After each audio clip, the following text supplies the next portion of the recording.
So hello guys, welcome back to my channel. आज मैं first semester वालों के लिए CC4 की क्वेश्चन लेकर आई हूं जो कि 20-22 सेशन की है। इसके पहले अगर आप लोगों ने 19-21 सेशन के क्वेश्चन पेपर्स नहीं देखे हैं तो मेरे चैनल के प्लेलिस्ट में जाकर आप उसे देख लीजिए, क्योंकि अल्टरनेट ईयर के क्वेश्चन से सवाल बनते हैं आपके एग्ज़ाम में और आपको ये प्रीवियस ईयर के क्वेश्चन करके जाने के अलावा आपके पास और कोई ऑप्शन नहीं है।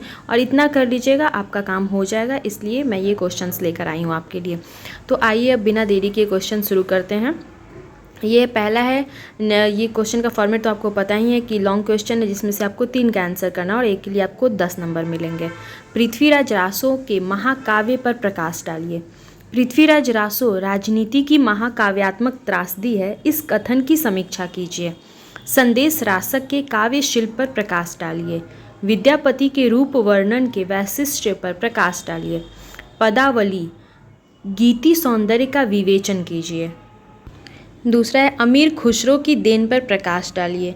तो ये आपके लॉन्ग क्वेश्चन थे। अब आ जाते हैं जो संक्षिप्त टिप्पणियाँ लिखनी है, जो शॉर्ट क्वेश्चन है। 4 के आंसर करने हैं और एक के लिए आपको 5 नंबर मिलेंगे। ये टोटल 20 मार्क्स का है। पहला है, कीर्तिलता की भाषा। कीर्तिलता किस भाषा में लिखी गई है उसके बारे में लिखना है आपको। जैसे आपको लोगों को पता है कि ये किन की रचना है। विद्यापति का प्रेम वर्णन, विद्यापति की राधा, पृथ्वीराज रासो की भाषा, पदावली का भाषिक सौंदर्य, संदेश रासक का प्राकृतिक वर्णन करना है। पृथ्वीराज रासो की प्रामाणिकता, जैसे संदेश रासक में आप लोगों को पता है कि 12 मासे का प्रयोग किया गया है, मतलब 12 महीनों का, और प्राकृतिक चित्रण का वर्णन किया गया है। फिर है, पृथ्वीराज रासो की प्रामाणिकता के बारे में बताना है और पृथ्वीराज रासो का आदि पर्व ये बताना। पृथ्वीराज रासो के बारे में जो प्रामाणिकता का कथन है कि कुछ लोग इसको प्रामाणिक मानते हैं और कुछ लोग नहीं मानते हैं, तो ये सारी चीज़ें आपको मेंशन ज़रूर करनी है कि किन किन लोगों ने इनको प्रामाणिक माना है और किन किन लोगों ने प्रामाणिक नहीं माना है। फिर है, पृथ्वीराज रासो का आदि पर्व। ये आपके शॉर्ट क्वेश्चन हो गए। अब आप बात करते हैं ऑब्जेक्टिव की, जो सबसे ज़्यादा इम्पॉर्टेंट है। 10 ऑब्जेक्टिव हैं जिसके लिए आपको 20 मार्क्स मिलेंगे। पहला है, पृथ्वीराज रासो के वृहद संस्करण में कितने समय हैं?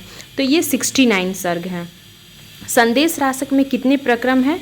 तो 3 प्रक्रम हैं। संदेश रासक में कितने प्रकार के छंदों का प्रयोग हुआ है? 223 छंद। आप लोग ये सारा देख लीजिएगा एक बार, मैं कंफर्म नहीं हूँ क्योंकि आपको पता है कि ये क्वेश्चंस मैंने मंगाए हैं।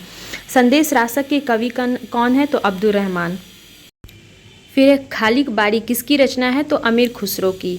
कीर्ति पताका किसकी रचना है? विद्यापति की। भू परिक्रमा किसकी रचना है? विद्यापति ठाकुर। पुरुष परीक्षा किसकी रचना है? विद्यापति।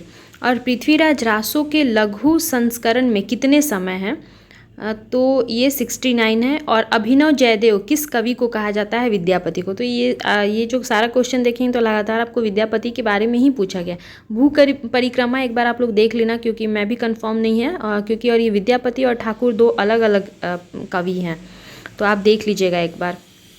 सो आई होप आप लोगों को ये क्वेश्चंस अच्छे लगे हों और इनसे आप लोगों के लिए को काफ़ी हेल्प मिली हो। तो जल्दी ही मैं CC2 और 3 के भी क्वेश्चंस पेपर लेकर आ जाऊंगी, क्योंकि अभी फ़िलहाल मेरे पास है नहीं, इसलिए मैं अपलोड नहीं कर पाई हूँ। तो मिलते हैं नेक्स्ट वीडियो में। अगर चैनल पे पहली बार आए हैं तो सब्सक्राइब कर दें और लाइक कर दें, और जो पुराने सब्सक्राइबर है वो तो बिल्कुल लाइक कर दें। मिलते हैं नेक्स्ट वीडियो में। Till then bye bye.